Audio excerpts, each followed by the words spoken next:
우리 교회 교직원들이 하루를 시작하면서 함께 보는 책이 있습니다. 본회퍼 묵상집이라는 책인데요. 독일의 본회퍼 목사님께서 남기신 글을 가지고 하루하루 묵상하는 참 좋은 책입니다. 이 책에 올바른 방법으로 기도하기라는 제목을 가진 짧은 글이 있습니다. 올바른 방법으로 기도하기라는 글인데요. 제가 잠시 소개해 드리겠습니다. 만일 우리가 올바르게 기도해야 한다면 어쩌면 우리 자신의 마음과는 반대로 기도해야 할지도 모른다. 이 글은 우리 자신의 모습을 잘 돌이켜 보게 합니다. 우리들은 종종 착각에 잘 빠집니다. 우리 자신의 마음이 바라고 있는 것은 당연히 우리에게 필요한 것이고 또한 당연히 하나님께 기도해야 할 것이라 여기는 것입니다. 물론 그럴 수도 있습니다. 그런데 그렇지 않을 가능성이 더 크고 더 많다는 사실입니다. 우리들의 마음과 생각은 늘 복잡합니다. 우리 마음속에서 하나님께서 원하시지 않는 불순한 동기를 제거한다는 것이 과연 가능할까요? 또한 우리들의 마음은 한결같지도 않습니다. 어제 간절히 바랬던 것을 오늘 바라지 않기도 합니다. 이러한 마음을 따라서 기도한다는 것은 위험하다는 것이 본회퍼 목사님의 날카로운 지적이었습니다. 마음을 신뢰하기 어렵다는 것입니다. 마음이 가는 대로 기도했다가는 오히려 큰일이 날 수도 있습니다. 그래서 마음이 바라는 것으로 기도하기보다 마음이 바라는 것과 반대로 기도하는 것이 오히려 나을 수 있다는 것입니다. 거기에 오히려 하나님의 뜻이 있을 가능성이 높다는 말씀입니다. 제가 이런 말씀을 드리는 이유는 오늘 말씀에 나오는 중요한 주제인 복에 대해 함께 생각해 보기 위함입니다. 여러분들은 복이 무엇이라고 생각하시나요? 복에 대한 생각도 방금 소개해 드린 본회퍼 목사님의 말씀을 적용해 볼 필요가 있습니다. 우리는 우리가 생각하는 복이 당연히 복이라고 생각합니다.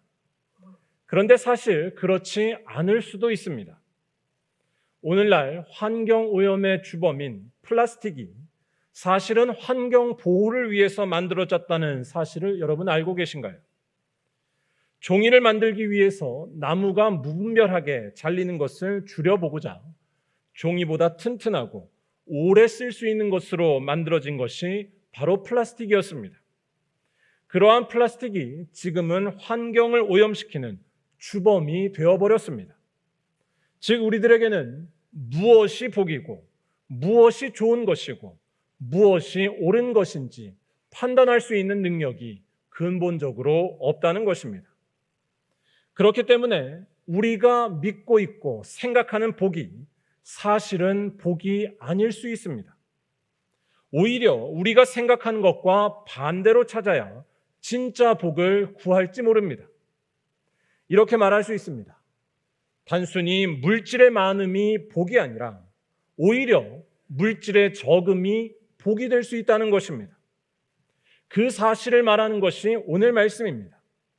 왜냐하면 진정한 복은 하나님만이 우리의 생존의 근원이시고 능력이라는 사실을 아는 것인데 이 사실을 알게 되는 때는 단순히 물질이 많을 때가 아니기 때문입니다. 그때는 마음이 가난해질 때입니다. 자기의 능력이나 가진 것을 의지하지 않게 되었을 때에 하나님이 누구신지를 알게 됩니다. 하나님만이 내 삶을 책임지시고 지키시는 생명의 근원이라는 사실입니다. 이것이 오늘 말씀이 말하는 중요한 내용입니다. 오늘 말씀은 하나님께서 이스라엘 백성들에게 가나안에 들어가기 전 경고와 교훈으로 주시는 말씀입니다. 먼저 오늘 말씀은 이스라엘 백성들이 가나안에 들어가기 전 광야를 지나왔던 그 어려웠던 시절을 회고합니다. 15절에 이 말씀이 나오는데요. 광야는 위험하고 살기가 어려운 땅이었습니다. 그 광대하고 위험한 광야라는 말에서부터 그 사실이 잘 나옵니다.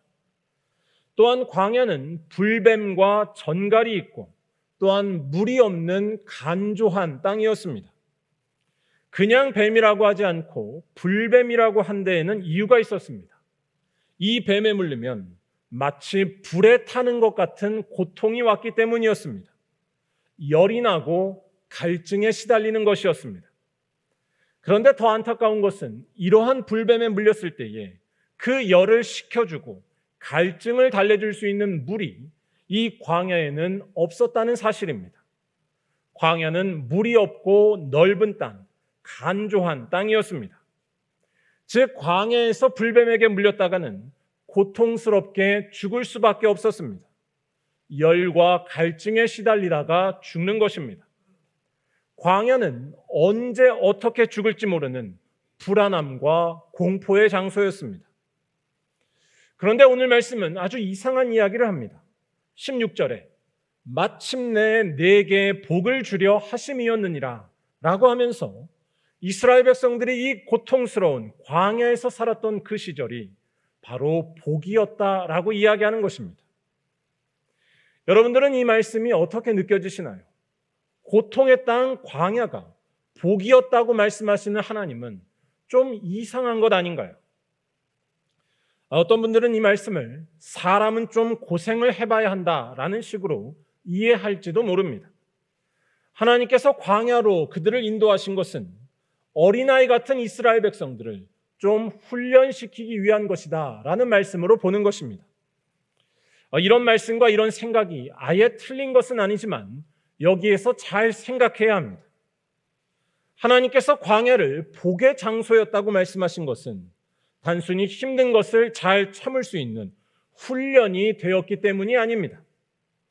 인생에 찾아오는 고통을 해병대 극기 훈련처럼 받아들이는 것은 각자의 자유고 각자의 선택입니다. 하지만 이러한 생각이 기독교의 고백과 일치한다고는 할 수 없습니다. 거칠게 말할 때 힘든 것을 잘 참는 것을 아주 잘하고 많이 한다 하더라도 해병대 극기 훈련을 수없이 받았다 해도 다 소용없을 수 있습니다. 하나님이 누구신지에 대해 모를 수 있기 때문입니다.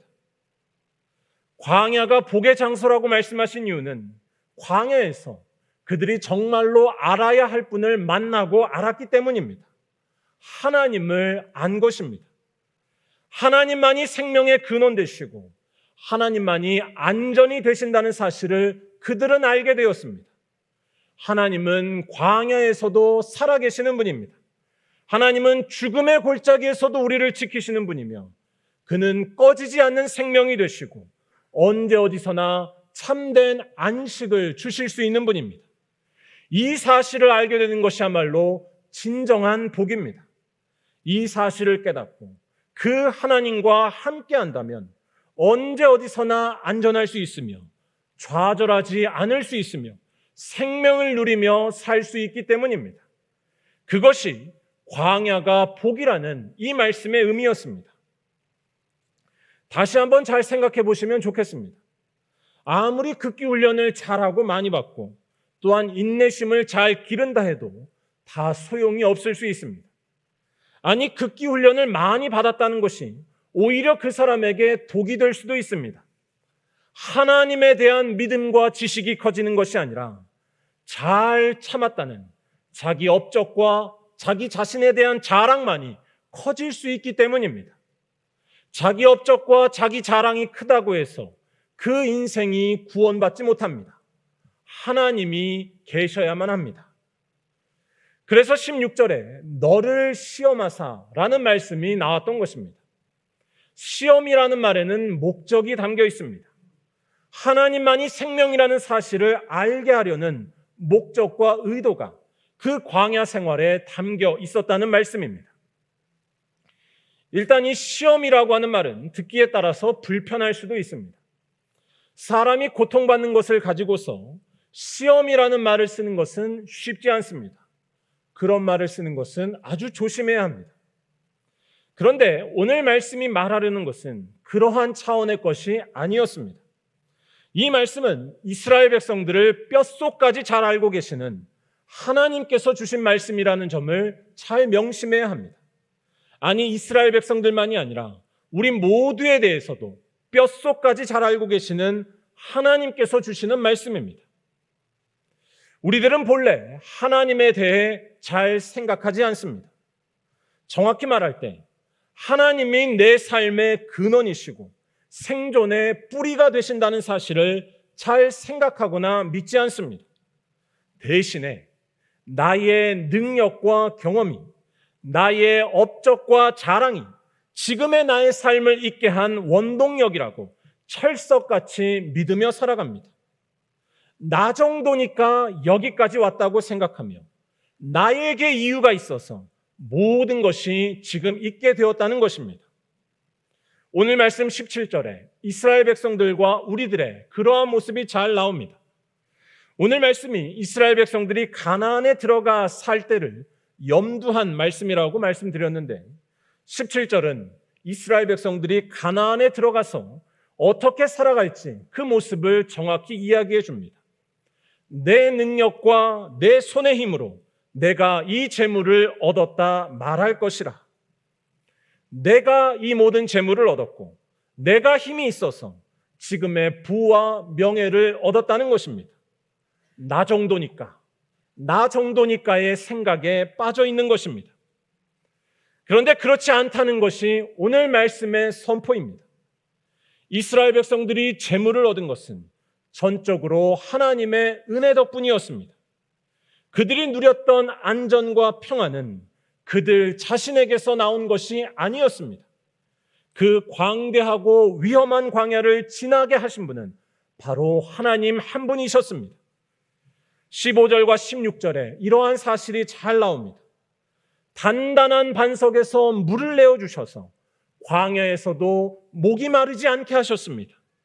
또한 아무것도 먹을 것이 없는 그 광야에서 하나님께서는 만나를 내리셔서 그들이 굶주리지 않도록 하셨습니다.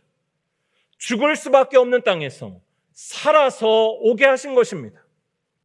이뿐만이 아니었습니다. 그들이 가나안 땅에 들어가서도 하나님의 은혜는 변함이 없었습니다. 이길 수 없는, 정복할 수 없는 여리고성을 무너뜨려 주셨고 수많은 병거로 무장한 이방 군대를 주님께서 물리쳐 주셨습니다. 작고 초라한 민족 이스라엘이 적과 꿀이 흐르는 가나안 땅을 차지하게 된 것은 전적으로 하나님의 은혜였습니다. 오늘 말씀 18절도 이 사실을 분명히 말하고 있는데요. 우리 이 말씀을 다 함께 한번 읽어보도록 하겠습니다. 내 하나님 여호와를 기억하라. 그가 내게 재물 얻을 능력을 주셨습니다. 이같이 하심은 내 조상들에게 맹세하신 언약을 오늘과 같이 이루려 하심이니라. 아멘. 그가 내게 재물 얻을 능력을 주셨습니다. 하나님께서 모든 것을 주셨다는 말씀입니다. 그런데 어쩌면 우리들은 이 말을 너무 당연하게 여길지 모릅니다. 하나님께서 모든 것을 주셨다라는 이 말씀에 쉽게 동의하는 것입니다. 그런데 과연 정말로 이 말을 믿으며 살고 있는지는 우리들의 삶의 모습을 보면 잘 알 수 있습니다. 쉽게 말할 때 내 것을 내 것이라고만 주장하지 않으며 나누며 살고 있는지를 보는 것입니다. 우리가 얻은 재물이 철저히 하나님께로부터 받은 것이라는 사실을 인정하는 사람은 자기가 그 모든 것의 주인인 것처럼 행동하지 않습니다. 다 내 것이라고 주장하거나 독차지하며 살지 않는 것입니다. 반대로 말할 때 나누며 사는 것입니다. 나누지 못하는 이유는 다른 데 있지 않습니다. 내 것이라는 믿음이 강해서입니다. 우리들은 손해보는 것을 참을 수 없어 합니다. 내 것이라는 믿음 때문입니다. 하지만 내 것이란 사실 없습니다. 지난 특별 새벽 기도회를 하면서도 말씀드렸지만 우리들한테 날마다 오는 음식들, 곡식들을 한번 잘 생각해 보시기 바랍니다. 다 햇빛을 받고 비가 내려서 열린 것들입니다. 그런데 이러한 곡식이 열리기까지 햇빛이 내리고 비가 내린 것에 대해 우리들이 관여한 것은 하나도 없습니다. 햇빛이 비추고 비가 내리는 것에 대해 우리가 관여한 것은 하나도 없습니다. 오히려 우리들은 환경오염을 통해서 햇빛과 비를 제대로 내리지 못하게 하는 것에 일조했을 가능성이 더 크다고 할 수 있습니다. 그럼에도 불구하고 하나님께서는 우리들에게 양식을 주셨습니다. 해를 비추시고 비를 주셔서 우리가 먹을 양식이 나게 하신 것입니다. 이뿐만이 아닙니다. 우리가 열심히 일해서 버는 돈은 또 어떻습니까? 너무나 당연하게 내 것이라고 생각을 하며 살고 있는데 사실 그렇지 않습니다. 물론 나의 수고와 노력도 있었지만 누군가의 도움이 없이 지금 그 자리에 갈 수 있었을까요? 여러분들을 참아주신 부모님과 가족이 없었다면, 또한 우리를 위해서 보이지 않는 곳에서 땀 흘려준 누군가가 없었다면 그러한 것이 가능했을까요? 심하게 말할 때 여러분들이 너무나 미워하는 원수 같은 사람마저도 여러분들의 지금 모습을 있게 한 귀중한 한 부분이라면 그 사람에게도 여러분들이 빚을 지고 있다면 여러분 믿을 수 있으시겠습니까? 우리의 삶에 대해서만 솔직해진다 하더라도 우리들의 하루하루가 전적으로 내 것이라고, 전적으로 내 힘으로 이루어졌다고 주장할 수는 없습니다. 더 나아가서 우리들의 생명 자체가 그렇다고 할 수 있습니다. 생명은 전적으로 주어진 것입니다. 자기의 노력과 수고로 생명을 얻은 사람은 이 세상에 아무도 없습니다. 제가 이렇게 질문해 보겠습니다. 여러분들 중에 여러분의 생일을 고르신 분이 있으신가요? 여러분의 생일을 고르신 분이 있으신가요? 또한 우리들에게 언젠가 찾아올 죽음에 대해 생각해 볼 때에 이러한 사실은 더욱더 분명해집니다. 태어나는 것만이 아니라 죽는 것도 우리들의 예측과 통제 밖에 있습니다. 이러한 사실을 잘 생각해 볼 때에 우리들의 삶 자체가 하나님의 은총이고 하나님의 선물이라는 사실을 느끼지 않을 수 없다는 것입니다. 그렇기 때문에 생명에 대해서 또한 우리들의 삶에 대해서 다 내 것이라고 주장하는 것은 대단히 어리석은 일입니다. 생명은 전적으로 주어진 것이고 내가 아닌 하나님께 속해 있는 것입니다. 이러한 사실에 눈을 뜨는 것이 바로 영성입니다. 오늘 말씀 18절도 그 사실을 분명히 말하고 있습니다. 너 자신이 아니라 하나님께서 너에게 재물 얻을 능력을 주셨다는 것입니다. 더 정확히 말한다면 내 조상들에게 맹세하신 언약 때문에 그 능력을 주셨다는 것입니다. 내 조상들에게 맹세하신 언약이 무엇이겠습니까? 이스라엘 백성들을 영원토록 사랑하시고 그들을 지키시겠다는 하나님의 언약입니다. 우리들의 삶은 바로 이러한 사랑의 언약 때문에 이 언약을 신실하게 이루시는 하나님 때문에 있게 된 것이라는 말씀입니다. 그러한 사실을 생각할 때에 우리들은 우리가 갖고 있는 당연한 생각을 완전히 새롭게 할 필요가 있습니다. 쉽게 말해서 우리는 가난해서 망하는 것이 아닙니다. 가난해서 망하는 것이 아니라 생명의 주인 되시는 하나님을 떠나면 망하는 것입니다. 세상에서 어떤 일이 생겨서 어려워지는 것이 아닙니다. 하나님이 없기 때문에 그 삶이 불안해지고 어려워지는 것입니다. 반대로 말할 때 가난해도 하나님이 계시면 망하지 않는 줄로 믿습니다. 답답한 일이 있어도 하나님이 함께 하시면 절망하지 않는 줄로 믿습니다. 하나님만이 생명의 원천이시고 안전의 근원이시기 때문입니다. 여러분, 적당히 재밌게 산다고 해서 잘 사는 것이 아닙니다. 하나님이 계셔야지만 인생의 참 의미와 행복이 있게 됩니다.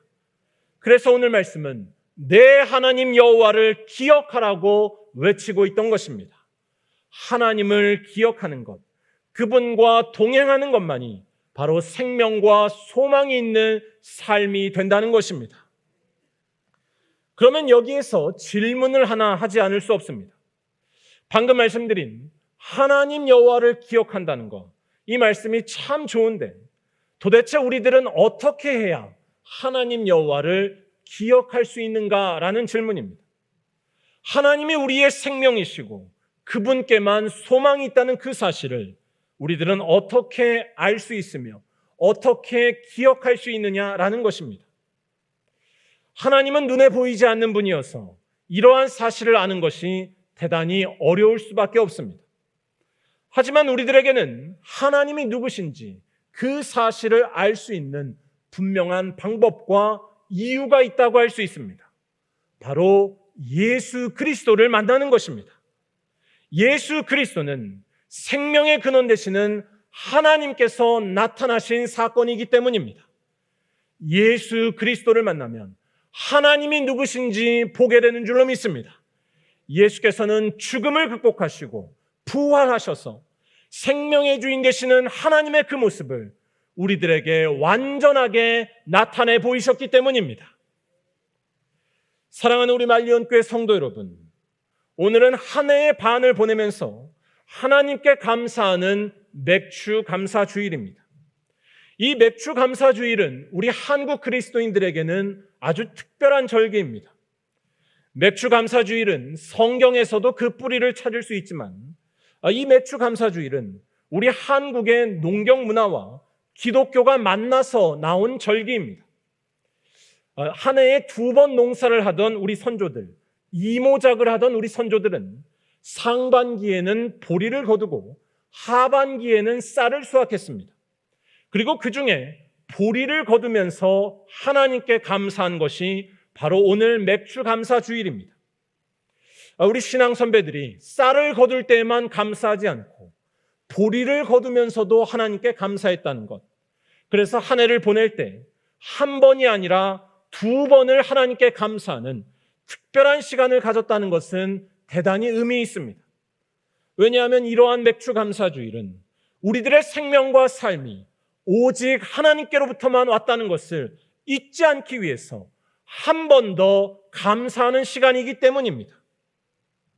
사랑하는 우리 말리언교회 성도 여러분, 우리 믿음의 선배들이 보여준 이 거룩한 믿음을 본받아 한 번 더 감사하시기 바랍니다. 우리의 생명과 모든 것들은 하나님께로부터만 왔는 줄로 믿습니다. 이 사실을 기억하시고 날마다 감사하며 살아가시기 바랍니다. 나 정도니까 이 정도로 산다 라는 달콤한 유혹에 넘어가지 마시기 바랍니다. 나 정도니까 라는 말을 이렇게 바꾸시기 바랍니다. 하나님의 은혜니까 여기까지 살아왔노라. 하나님의 은혜니까 우리가 여기까지 살아온 줄로 믿습니다. 또한 이 하나님을 잊지 않기 위해서 예수 그리스도를 온전히 만나는 은혜가 우리 모두에게 충만하기를 간절히 바랍니다. 하나님이 누구신지 알고 그분을 기억하며 그분과 동행하려면 예수를 만나야 합니다. 예수가 바로 세상 모든 생명의 주인이신 하나님과 같은 분이시기 때문입니다. 예수님이 우리의 생사고락을 지키시는 분인 줄로 믿습니다. 예수님이 우리의 생명을 주관하시는 분인 줄로 믿습니다. 그렇기 때문에 이 사실을 분명히 깨닫고서 오직 예수의 말씀을 지키며 사는 자에게는 하나님의 한없는 복이 임하게 될 줄로 믿습니다. 생명의 주인을 따라가면 생명을 얻게 되는 것입니다. 예수께서 하신 말씀을 따라 이웃의 아픔을 위로하는 우리 모두가 되어야 할 줄로 믿습니다. 가난하고 외로운 이들, 우리 주변에 있는 상처받은 이들에게 다가가 따뜻한 말 한마디를 건네시고 그들을 섬기며 살아가시기 바랍니다. 그것이 곧 예수의 말씀을 지키는 길이기 때문입니다. 또한 기도의 자리도 절대로 놓치지 마시기 바랍니다. 특세가 끝났다고 해서 기도하기를 멈추지 마시고 날마다 기도의 자리로 나아오는 우리 모두가 되어야 할 줄로 믿습니다. 기도하는 자만이 예수가 누군지 알게 되고 예수의 말씀을 날마다 들을 수 있기 때문입니다. 바라기는 이러한 믿음으로 생명의 주인 되시는 예수님과 함께 언제나 복의 삶으로 생명의 삶으로 나아가시는 우리 말리언교회 모든 성도들이 다 되시기를 주님의 이름으로 간절히 축원합니다.